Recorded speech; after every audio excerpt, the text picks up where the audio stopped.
Lord church जो आज का भक्तिपूर्ण संदेश का शीर्षक है, क्या तुम चंगे होना चाहते हो। आइए वचन की ओर हम बढ़ते हैं। यूहन्ना 5वां अध्याय 1 से 9 तक हम पढ़ते हैं।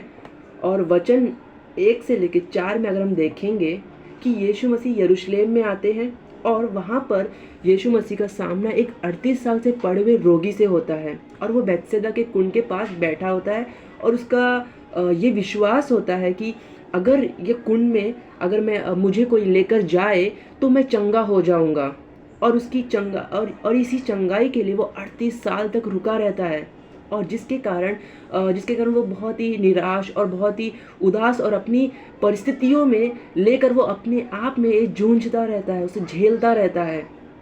और फिर अचानक से यीशु मसीह उस रोगी की समस्या की ओर जाता है यीशु मसीह का ध्यान, और यीशु मसीह उसको देखते हैं।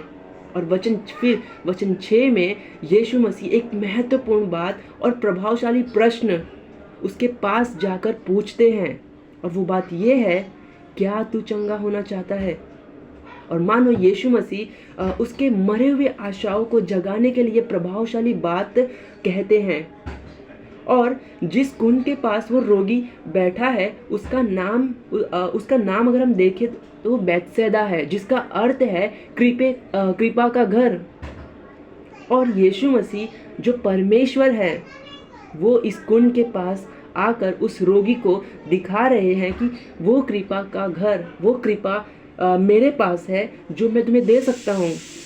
और अगर हम ये देखें अगर हम ये देखें कि पुराने नियम में जो यहोवा का सब नामों में से एक नाम यहोवा राफा है, जिसका अर्थ है कि परमेश्वर चंगाई करने वाला। और ये चंगाई केवल शारीरिक नहीं बल्कि हर एक प्रकार की चंगाई इसके अंदर शामिल है। आत्मिक, शारीरिक, मानसिक और इंसान की हर एक चंगाई परमेश्वर कर सकता है।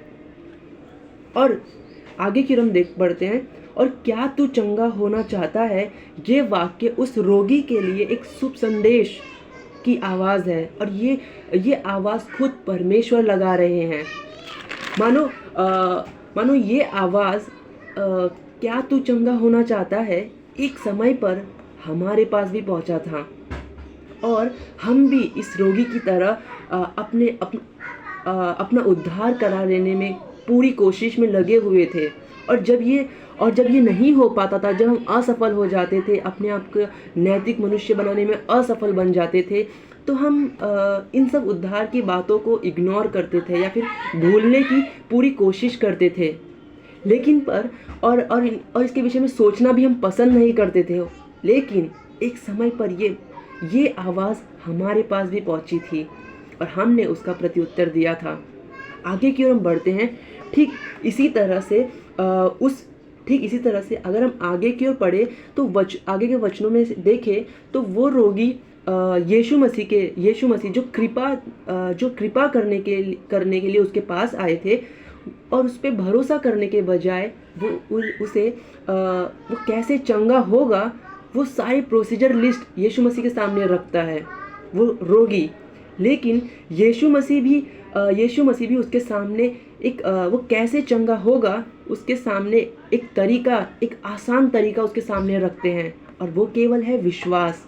यीशु मसीह उसको कहते हैं कि क्या तू चंगा होना चाहता है, यानी यीशु मसीह उसे कह रहे हैं कि तुम मुझ पर विश्वास कर। उसके विश्वास को परमेश्वर यीशु मसीह उस कुंड से हटाकर अपने ऊपर लाने के लिए कह रहे थे। और ठीक हमने भी ऐसा ही किया था। हमने अपने ऊपर विश्वास हटाकर यीशु मसीह पे विश्वास किया था, और तब हम चंगे हुए थे, यानी हमारा उद्धार हुआ था। और पहले हमारे पास भी ये प्रोसीजर लिस्ट था, हमारे पास भी अपने आप को बचाने के लिए। हम ये बात नहीं जानते थे कि जो ये परमेश्वर का जो ये उद्धार है या फिर जो चंगाई है, ये इनाम नहीं है बल्कि ये परमेश्वर का दिया हुआ एक अनमोल और एक अद्भुत तोहफा है।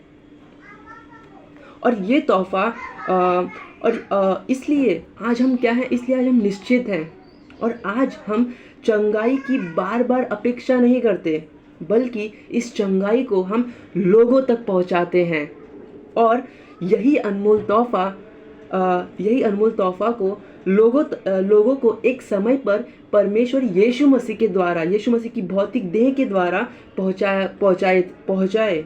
और आज परमेश्वर यीशु मसीह की आत्मिक देह के द्वारा ये आवाज़, क्या तू चंगा होना चाहता है, संसार के हर एक लोगों के हृदयों में लगा रहे हैं।